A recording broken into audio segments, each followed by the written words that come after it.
This is Flip Down the Door. We're going to quickly go through how to open the box and then how to play. So there's a magnetic lid on the top. You take this out. There is all the meeples, dice, and markers that are going to be in this little compartment. Inside this side of the box, there is your player mats for all the different classes you can choose from.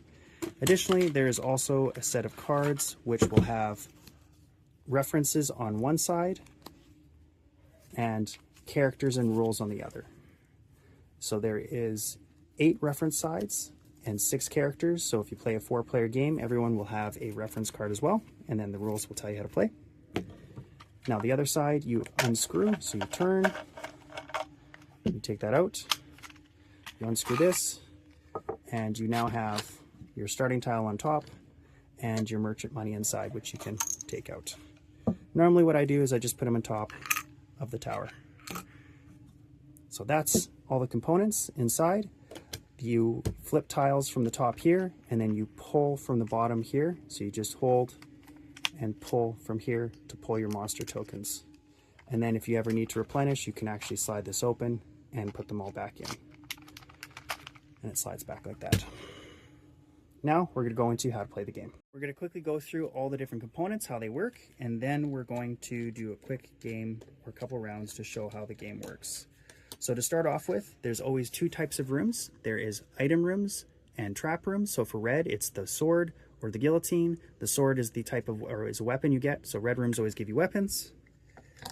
For green, there's armor and spike traps. So you always get armor in green rooms no matter what, but then there's also spike trap rooms that are green.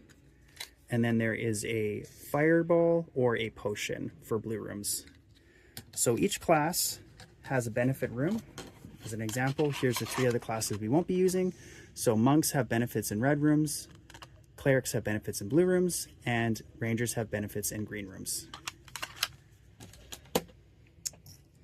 There's also 2 other special tiles. There is a tunnel tile, and this lets you move between other tunnels for 1 movement. So if they're splayed out throughout the map as you build it, you can quickly move across the map, which might help you to win the game. And the last tile is a merchant tile. Merchant tiles are special. You can sell to the merchant.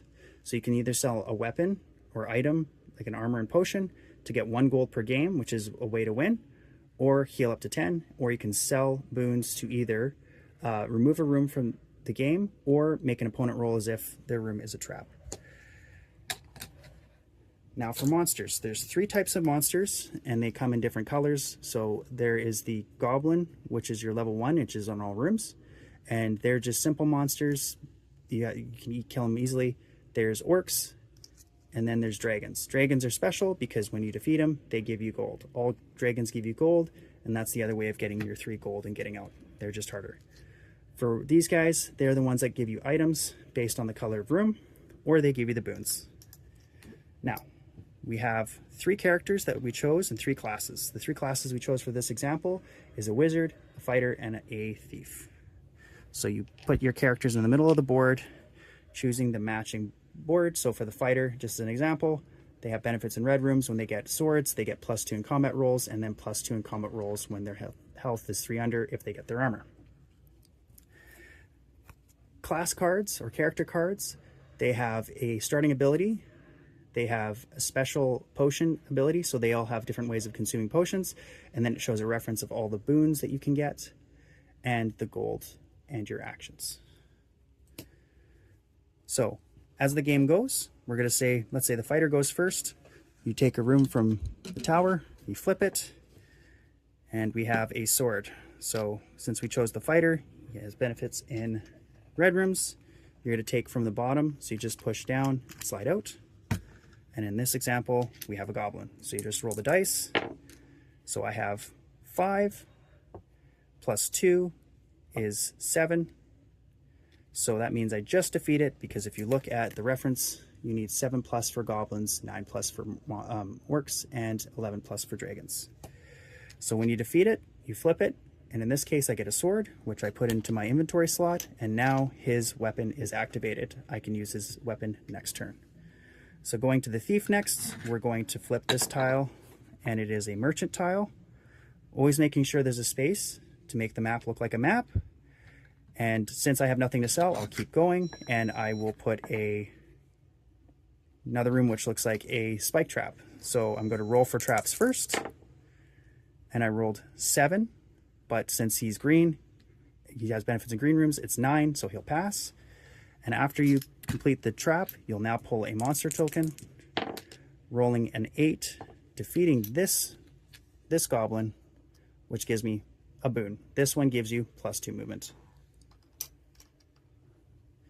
So now that we have that set up, we're going to now go with the next character, who is the wizard.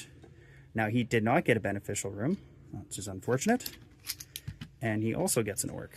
So in this case, I rolled just enough, 7. We're going to flip his, and he gets an armor. And for the wizard, his armor ability is he gets +1 to combat and trap rolls for the rest of the game. And we'll flip one more tile. It is a blue room. Let's see if we can get the last monster out. So I rolled 6, which means I can't pass the trap. The trap is fireball, which means I lose an item or I lose 3 health. So I'm going to lose my, I'm going to lose 3 health. Let's do 3 health.